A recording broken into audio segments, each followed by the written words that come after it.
Hello friends, नमस्कार. स्वागत आहे तुमचं स्वीट अँड स्पायसी किचनमध्ये. दिवाळी फराळ सिरीजमध्ये आज मी भरपूर साऱ्या लेयर्सवाले खुसखुशीत असे शंकरपाळे बनवून तयार केलेले आहेत. अगदी योग्य प्रमाण वापरून सहज सोप्या पद्धतीने हे शंकरपाळे कसे तयार करायचे हे आपण पाहूया. एकदम खुसखुशीत असे हे शंकरपाळे बनवून तयार होतात. शंकरपाळे तयार करण्यासाठी इथे मी एक भांडं घेतलं आहे. त्यामध्ये आपल्याला 1 कप साखर घ्यायची आहे. ज्या कपाने आपण साखर मोजली आहे त्याच कपाने आपल्याला 1 कप दूध घ्यायचं आहे. आता हे पातेलं आपण गॅसवरती ठेवूया. यामधील साखर विरघळेपर्यंत आपल्याला हे गरम करून घ्यायचं आहे. यामधली साखर पूर्णपणे विरघळली पाहिजे इतपत आपल्याला हे गरम करून घ्यायचं आहे.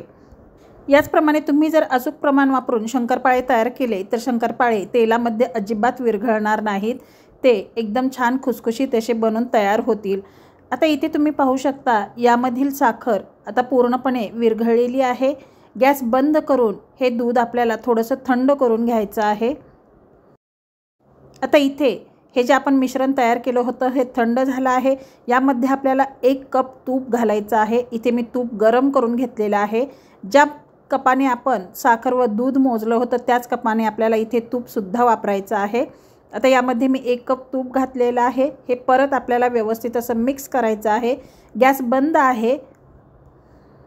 आता इथे मी ज्या कपाने आपण साखर, तूप व दूध मोजलेलं आहे त्याच कपाने 6 कप मैदा घेतलेला आहे. मैदा मी व्यवस्थित चाळून साफ करून घेतलेला आहे. आता यामध्ये आपल्याला चिमूटभर मीठ घालायचं आहे. चवीला बॅलन्स करण्यासाठी इथे आपल्याला थोडंसं मीठ घालायचं आहे. आता हे आपण थोडंसं मिक्स करूया व हा मैदा थोडासा आपण साईडला पसरवून घेऊया. तर यामध्ये इथे मी अर्धा चमचा वेलची पूड घातली आहे. आता आपण जे मिश्रण तयार केलेलं होतं ते मिश्रण थंड झालेलं आहे. अगदीच थंड करायचं नाही, थोडंसं कोमट असायला हवं. आता हे मिश्रण आपण चमच्याने ढवळून घेऊया व या मैद्यामध्ये हे मिश्रण आपल्याला टाकून घ्यायचं आहे. इथे मी हे तयार केलेलं पूर्ण मिश्रण या मैद्यामध्ये टाकलेलं आहे. 6 कप म्हणजेच आपण इथे बरोबर 1 किलो मैदा घेतलेला आहे. त्यासाठी आपण 1 कप दूध, 1 कप साखर व 1 कप तूप वापरलेलं आहे. आता हे आपण चमच्याच्या साहाय्याने अगोदर मिक्स करून घेऊया.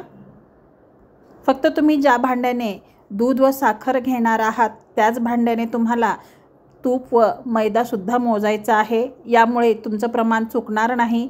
शंकरपाळे छान खुसखुशीत होतील. तसेच तूप वापरतेवेळी आपल्याला अगदीच घट्ट असं तूप वापरायचं नाही. तूप छान वितळवून घ्यायचं आहे व नंतरच त्यामध्ये आपल्याला तूप वापरायचं आहे. म्हणजेच तुपाचं प्रमाणसुद्धा योग्य होईल. यामध्ये तुम्ही जर घट्ट तूप वापरलं तर याचं प्रमाण बिघडू शकतं. त्यामुळे तूप हे आपल्याला वितळवूनच घ्यायचं आहे. अगदी हलक्या हाताने आपल्याला हे पीठ मिक्स करून घ्यायचं आहे.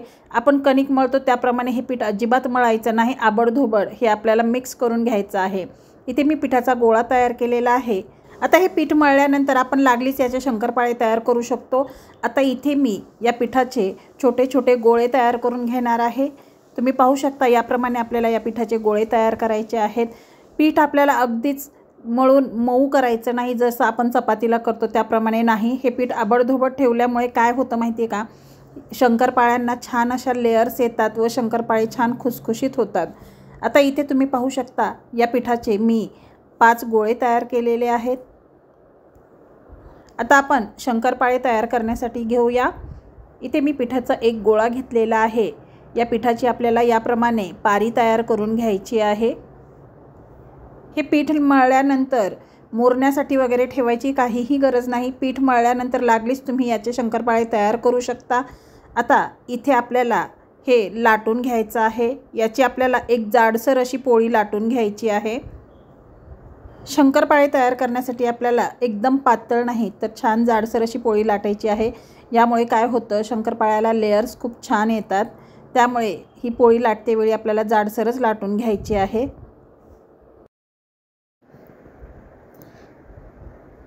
आता इथे तुम्ही पाहू शकता मी जाडसर अशी ही पोळी लाटलेली आहे. आता याच्या ज्या कडा आहेत त्या आपल्याला कट करून घ्यायच्या आहेत. आता एखाद्या सुरीच्या साहाय्याने आपल्याला या कडा कट करून घ्यायच्या आहेत. आता इथे मी 4ही बाजूने या पोळीच्या कडा कट करून घेतलेल्या आहेत. आता हे साईडचं आपण बाजूला काढून घेऊया। इथे तुम्ही पाहू शकता इतपत जाडसर मी याची पोळी लाटलेली आहे। आणखी थोडीशी आपण लाटून घेऊया। आता याचे आपण शंकरपाळे कट करून घेऊया। तुम्हाला लहान मोठे कसे आवडतात त्याप्रमाणे तुम्ही शंकरपाळे कट करून घेऊ शकता। इथे मी थोडेसे मोठे शंकरपाळे कट केलेले आहेत। तसेच तुम्हाला डायमंड शेपमध्ये किंवा चौकोनी कसे आवडतात त्याप्रमाणे तुम्ही कट करून घ्या।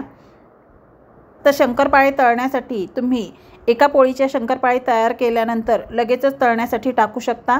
इथे तुम्ही पाहू शकता हे शंकरपाळे किती छान असे बनवून तयार झालेले आहेत। आता आपण हे एका ताटामध्ये काढूया। आता इथे मी एका पोळीचे शंकरपाळे तयार केलेले आहेत। आता मी हे अगोदर तळण्यासाठी टाकणार आहे व नंतर दुसरी पोळी लाटणार आहे। शंकरपाळे तळण्यासाठी इथे मी तेल गरम करण्यासाठी ठेवलेलं आहे। अगोदर आपल्याला तेल कडकडीत गरम करून घ्यायचं आहे, नंतर गॅस मीडियम फ्लेमवरती ठेवायचा आहे। आता यामध्ये अलगद असे आपल्याला हे शंकरपाळे सोडायचे आहेत। आता शंकरपाळे तळते वेळी आपल्याला गॅसची फ्लेम ही मीडियमच ठेवायची आहे व मीडियम फ्लेमवरती हे शंकरपाळे आपल्याला छान असे खरपूस तळून घ्यायचे आहेत। शंकरपाळे तळण्यासाठी थोडासा वेळ जास्त लागतो। शंकरपाळे हे मीडियम फ्लेमवरतीच तळायचे आहेत, ते आतून व्यवस्थित तळले जातात। त्यामुळे आपल्याला गॅसची फ्लेम ही मीडियमच ठेवायची आहे। तुम्ही पाहू शकता शंकरपाळ्याला लेयर्स किती सुंदर आलेले आहेत। अगदीच लालसर होईपर्यंत आपल्याला हे शंकरपाळे तळायचे नाहीत। गुलाबीसर रंगावरती शंकरपाळे तळल्यानंतर हे आपल्याला काढायचे आहेत, कारण शंकरपाळ्यामध्ये तुपाचं प्रमाणही भरपूर असतं। हे शंकरपाळे आपण तेलातले काढल्यानंतर सुद्धा थोडा वेळ याची तळण्याची प्रोसेस चालूच असते, त्यामुळे याला नंतर डार्क कलर येतो। तुम्ही पाहू शकता शंकरपाळ्याला छान अशा लेयर्स आलेल्या आहेत व एकदम खुसखुशीत झालेले आहेत। आपण बाकीचे शंकरपाळे तयार करून घेऊया। इथे मी सर्व शंकरपाळे तयार केलेले आहेत। तुम्ही पाहू शकता एकदम छान खुसखुशीत असे हे शंकरपाळे बनवून तयार झालेले आहेत। अगदी योग्य प्रमाण वापरून इथे मी शंकरपाळे तयार करून दाखवलेले आहेत। इथे तुम्ही पाहू शकता याला लेयर्स ही छान आलेले आहेत व हे शंकरपाळे एकदम खुसखुशीत असे बनवून तयार झालेले आहेत। या दिवाळीमध्ये ही शंकरपाळीची रेसिपी तुम्ही नक्की ट्राय करा। तुम्हाला सुद्धा खूप आवडेल व तुमचे शंकरपाळे अजिबात बिघडणार नाहीत। तुम्हाला आजची ही शंकरपाळ्याची रेसिपी कशी वाटली हे कमेंट बॉक्समध्ये मला नक्की कळवा।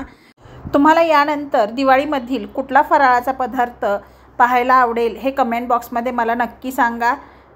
तुम्ही जर माझ्या चॅनलला सबस्क्राईब केले नसेल तर सबस्क्राईब करा, लाईक आणि शेअर करा, तसेच बेल आयकॉन क्लिक करा। वेळात वेळ काढून तुम्ही माझी रेसिपी पाहिल्याबद्दल खूप खूप धन्यवाद। चला तर मग आपण भेटूया अशाच एका नवीन रेसिपी व्हिडिओमध्ये। तोपर्यंत धन्यवाद।